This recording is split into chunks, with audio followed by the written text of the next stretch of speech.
les 150 ans de l'orgue, c'est-à-dire qu'il a été inauguré le 20 janvier 1867 par Eugène Puget, qui était lui-même le fils du facteur d'orgue Théodore Puget, qui a construit l'instrument. Et Eugène est celui qui a harmonisé, on dit, l'instrument, c'est-à-dire qui a donné toute la couleur sonore de l'instrument. Mais c'était aussi un excellent organiste et c'est lui qui a donné le concert d'inauguration, donc un dimanche. Voilà, donc je suis l'organiste de la paroisse de Lavelanet. Je suis là depuis 1998, venant de Normandie, où j'avais évidemment des activités déjà autour de l'orgue. Et arrivé ici, donc le père Lassalle, à l'époque, m'a dit que, ma foi, la place était vacante et qu'il souhaitait que je puisse accompagner les offices et jouer aussi des pièces musicales.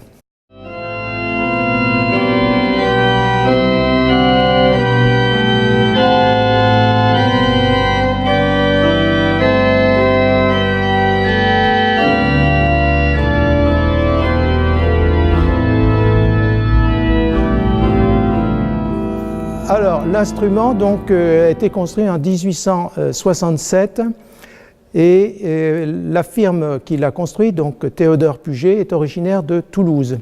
Théodore lui-même était né à Montréal-d'Aude et le grand-père de Théodore était certainement de la région d'ici. C'est ce qu'ils ont l'air de suggérer dans le compte-rendu du concert d'inauguration, en disant « Oui, la famille Puget, bien connue ici, a eu des activités musicales. » Bon, on n'en sait pas plus, hein, je n'ai pas cherché plus loin. Et cette manufacture a produit de très grands instruments à Toulouse et puis tout dans le sud de la France. Alors cet orgue présente un certain nombre d'innovations par rapport à ce qui se faisait à l'époque. Le facteur d'orgue a fait des recherches pour essayer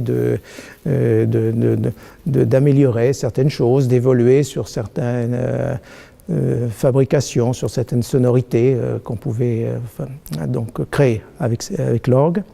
Et puis l'orgue, eh bien, ma foi, une vie tranquille jusqu'à la guerre de 39-45. Et là, bon, le curé s'est inquiété de vouloir installer une soufflerie électrique, parce qu'autrefois, c'était des souffleurs qui donc pompaient pour fournir la pression d'air pour alimenter les tuyaux.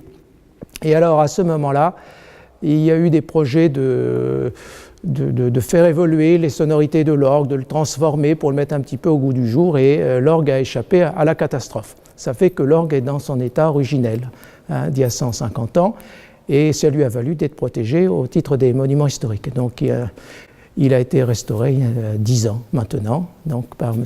Pierre Vial, facteur d'orgue du Gers, qui l'entretient toujours.